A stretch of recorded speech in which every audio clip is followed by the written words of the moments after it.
यो छ एउटा स्लिम त स्लिमै ठिक छ तर म पनि स्लिम हुन्छु एक दिन त्यो दिन चाहिँ कुन दिन हो थाहा छैन हेलो नमस्ते म चाहिँ यो ठाउँमा आएको छु आज साथीसँग मेरो पछाडि मेरो साथी अनि म चाहिँ विशेष कहाँ जाँदैछु भने स्पेसल्ली म यात्रा मुभीको सुटिङ हुने स्पटमा जाँदैछु म यात्रा मुभी चाहिँ सुटिङ भएको थियो त्यो स्पट देखाउँछु आज त्यही म जाँदैछु म चाहिँ यत्रो उकालो जाँदैछु उकालोमा यो छ त्यसलाई के भन्छ शेर्पाको म चाहिँ स्तुपा भन्छु बौद्ध भन्छ के अरे यो छ अनि यस्तो छ डाँडाहरू यस्तो छ अनि बाटो चाहिँ यस्तो छ बाटो चाहिँ यस्तो छ क्या अलिकति अफ रोड अनि उकालो त्यही भएर हामीलाई हिँड्न गाह्रो भइरहेको छ अनि यस्तो छ डाँडा काँडा एउटा गीत जाओस् त मिस गीतै आउँदैन त के गाउने पानीमा मेरो मन भुल्यो तिम्रो मनैमा अब बाटो हामी यहाँ आइपुग्यो यो चाहिँ रोड हो यो चाहिँ रोड हो अनि यो रोडबाट चाहिँ हामी रोडहरू जान्छौँ ब्याकमा यस्तो छ ब्याकको सिन अनि को डाँडा काँडा म बस्ने जग्गाको डाँडा काँडा यस्तो छ बाटो यस्तो छ अनि म चाहिँ हिँडिरहेको छु अनि यो चाहिँ यहाँ यो ठाउँमा रहेको एउटा सोर्लो गुम्बा हो यसको नाम चाहिँ सेर्लो यो चाहिँ अस्ति बनाउँदै थियो तर अहिले चाहिँ कम्प्लिट भइसकेछ अनि हामी भित्र जाने भनेर सल्लाह भएको थियो अनि यसो हेरेको त गेटमा कुकुरदेखि सावधान भनेदेखि त्यसपछि हामी चाहिँ होस् नजाउँ भनेर फर्क्यौँ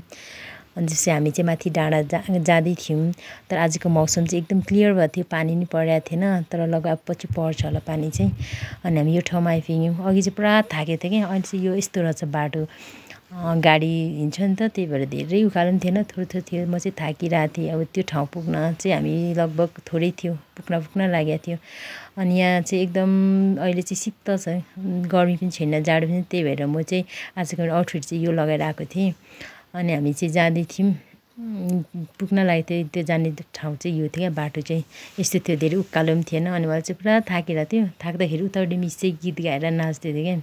म चाहिँ थाकेर हिँड्नै सकिरहेको थिएन ऊ चाहिँ गाएर पुरा नाचिरहेको थियो तर ऊ चाहिँ मभन्दा स्लिम छ नि त म चाहिँ मोटी छु ऊ चाहिँ स्लिम छ त्यही भएर अनि फुर्तिलो जिउ होला अनि ऊ चाहिँ नाचिरहेको थियो तर ऊ चाहिँ मभन्दा चाहिँ 2 गुणा म चाहिँ 2 गुणा मोटी छु क्या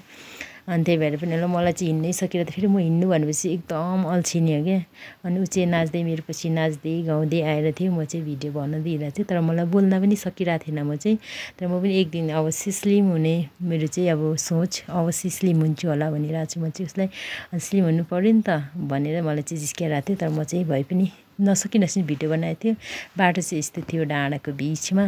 अनि यो बाटो हिँड्दा चाहिँ अलिक तिर्सो उकालो थियो अब यो चाहिँ डिल आइपुग्यो थियो यो डिलबाट चाहिँ उता चाहिँ फेरि खोला छ यहाँबाट पल्ट्यो भने चाहिँ एकको चाहिँ तल खोलामा पुगिन्छ अनि एकदम भिरालो छ क्या यो बाटो चाहिँ यो चाहिँ अलिक डाँडामा छ हावा पनि एकदम चल्छ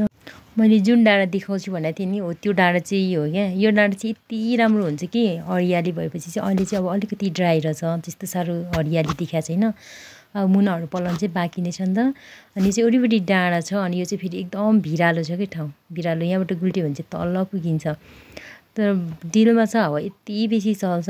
बस्नलाई चाहिँ आनन्द छ यो ठाउँ अनि त्यसपछि हावा चलेपछि चाहिँ यति आनन्द लाग्ने यो डिलमा छ क्या यो ठाउँ चाहिँ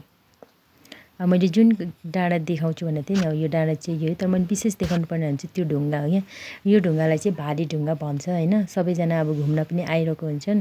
अनि त्यो चाहिँ एकदम ठुलो ढुङ्गा छ क्या आज घाम लागेर होला मौसम चाहिँ राम्रो भएको थियो कि हावा चलिरहेको थियो शीतल पनि थियो जुन डाँडाबाट मैले देखाएको ढुङ्गा थियो नि हो त्यो ढुङ्गामा चाहिँ अहिले म पुगेँ होइन तर त्यो ढुङ्गामा चाहिँ यति बेसी हावा चलिरहेको थियो कि मान्छेलाई नि लडाउन लागेको थियो म पनि झन्झनै लडिरहेको थिएँ त्यहाँ होइन एकदम डरलाग्दो भइरहेको थियो कि त्यहाँनिर बस्नलाई अनि एकदम हावा चलिरहेको थियो क्या मान्छे नि उडाउँछ जस्तै भइरहेको थियो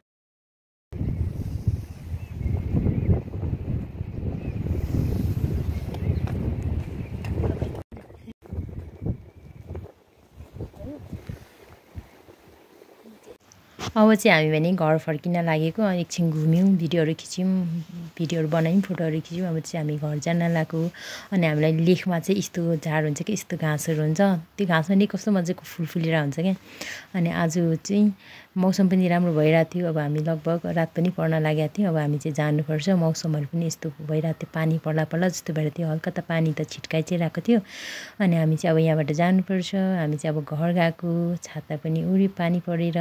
अनि त्यो मेरो डाँट चाहिँ निकाल्दैछ कि उसले भड्काइदिएछ। अनि म चाहिँ पैसा तिर भनिरहेको थिएँ क्या, तर मैले चाहिँ गफ दिएको नि त पैसा तिर। पानी परेर छातामा पानी परिरहेको छ बिचरा हामी।